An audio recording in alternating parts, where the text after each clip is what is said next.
have to understand this is a metabolical disorder. Galactose is a type of the sugar unit which is present along with the glucose. These two combine to form the lactose. Lactose is a type of the disaccharide which is made up of the combination of the two monosaccharidic units, which is glucose and galactose. When our body cannot able to convert the galactose into the glucose, then it is being built up in the body, making our body toxic, where the galactose is present in the bloodstream. This enters into the bloodstream and it does not be able to broken down into the further compounds, or it cannot be converted into the glucose. This leading condition is called as galactosemia. It is a type of the metabolical disorder, as we know that it affects the body, how the body cannot be able to process this galactose. It is a type of the simple sugar, we all know that. Where the galactose is found? The galactose is found in the very small amounts of the foods such as the dairy products. The dairy products contain the lactose. This lactose contains the galactose. So if a person with this metabolical disorder consumes the baby formulas or the dairy products, then the person cannot able to digest this galactose, this leading to the toxic buildup in his body. What are the different types of galactosemia? The classic galactosemia, it is a type 1. It is most common and it is the most severe form of the disorder. Type 2. Type 2 is because of the enzymatic deficiency called as glucokinase. This glucokinase will convert this galactose. This galactose cannot be converted because of the deficiency, leading to the type 2 galactosemia condition. It results in the formation of cataracts. Cataracts are the type of the white color layer which is formed because of the toxication of the galactose in the blood, leading to the condition called as galactosemia. This results in the symptoms like cataracts. Next, type 3. Type 3 is because of the deficiency of the enzyme called as galactose epimerase. This galactose should be converted into the glucose. If this epimerase enzyme is not there, the galactose cannot be converted into the simple sugar called as glucose. This results in the overaccumulation of the galactose, which causes the symptoms that are ranging from the mild to severe symptoms, including the kidney failure and also the liver issues. There are the classical types of the galactosemia. The type 1.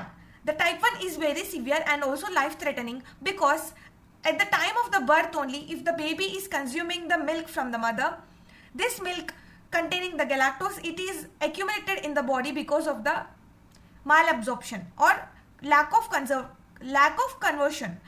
Whenever a baby is feeding with the milk, the symptoms, complications like lethargic feeling, lack of energy, and the poor weight gain and growth because of less energy, because of the toxemia in the body, leading to the poor weight gain. Jaundice is the condition. This is a symptom when the liver is damaged. The yellowish in the skin and eyes are the other symptoms we see.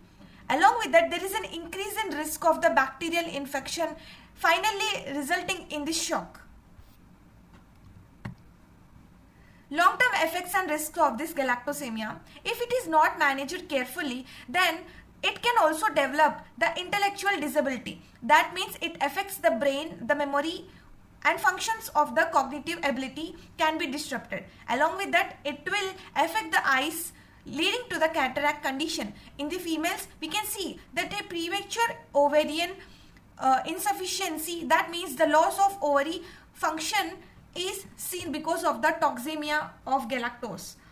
Common symptoms in the infants like the refusal to eat, vomiting, yellow eyes, skin because of the jaundice underlying condition, poor weight gain can be seen. Along with that, the blood infections, because the blood containing the sweet sugars, it will be consumed by the bacteria. Bacteria will cause infection because continuously the energy is supplied to the bacteria in the form of the galactose in the blood.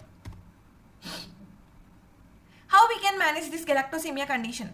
We have to avoid the milk related products and the dairy products, that including the lactose, because lactose contain galactose, it should be avoided. In the place of it, we can give them soy based products, meat products for the proteins, These two are the protein products that can be supplemented to the infants in the place of the milk.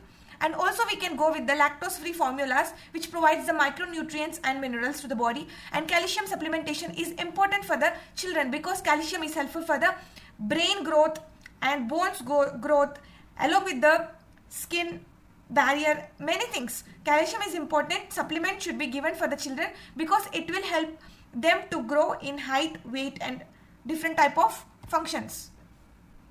Now we will understand the glycogen storage disease. Definition. What is a glycogen storage disease? It is a type of the metabolic disorder which is because of the deficiency of enzymes. These deficiency of the enzymes involved in the glycogen synthesis or degradation. That means glycogen is synthesized in the more amount or it is been degraded.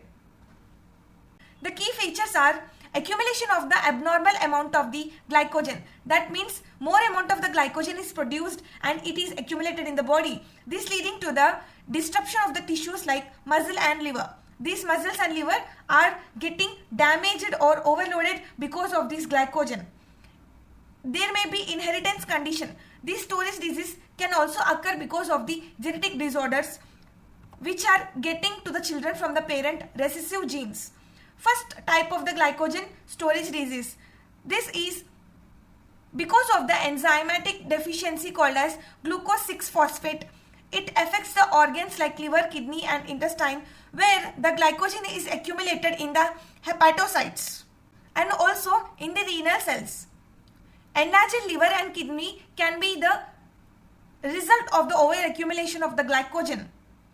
And lactic acidemia, that means lactic acid is accumulated, and hyperlipidemia. Because of this, the lipid are more in the lipid quantity is more in the blood. Gouty arthritis, because of this, the uric acid levels can also increase in the body. This disease is called as von Graeck's disease. Next, type 2 is Pomme's disease. This is because of the enzymatic deficiency called as lysosomal alpha-1,4 galactosidase. Lysosomal alpha-1,4 glucosidase, it affects all the organs. The glycogen is produced more amount leading to the accumulation in the body. And it is result in the formation of the heart enlargement, and nervous system is also affected because of high glycogen levels leading to the heart failure and death.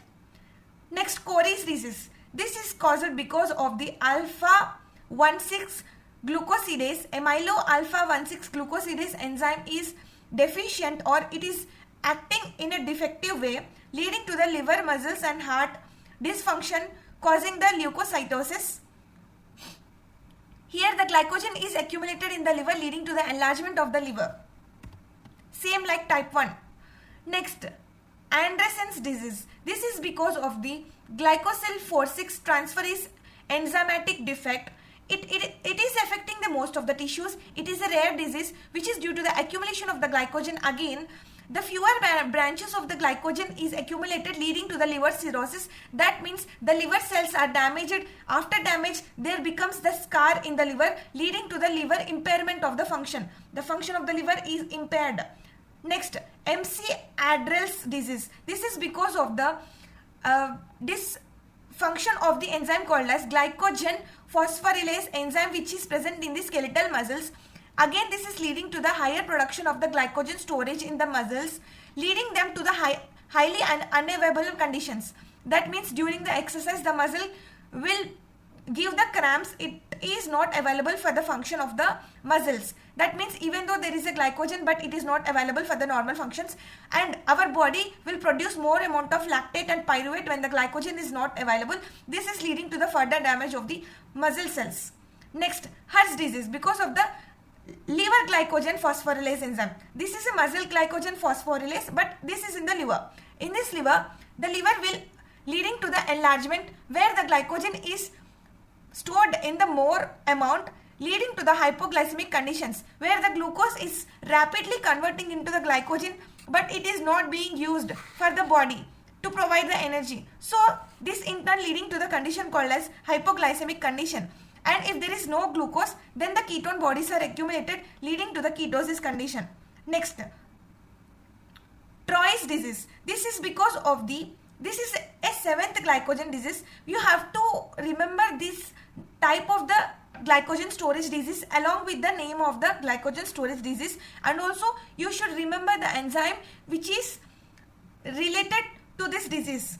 Next, phosphofructokinase. This enzyme is not functioning properly in the skeletal muscles and also RBC. This is leading to the muscle cramps. Whenever there is an exercise performed, at that time the body cannot be produce the energy, and which is also affecting the red blood cells, and this is leading to the condition called as hemolysis.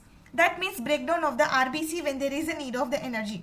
So this is the summary of the glycogen storage disease, and we have already covered the different type of the metabolical disorders. I will provide you the link in the description. If you like the content, please subscribe. Telegram link is also available in the comment section. Please join the Telegram for the notes and previous year question papers, and also I will provide you the guidance. So please subscribe to our channel if you are new. Thank you, my dear students.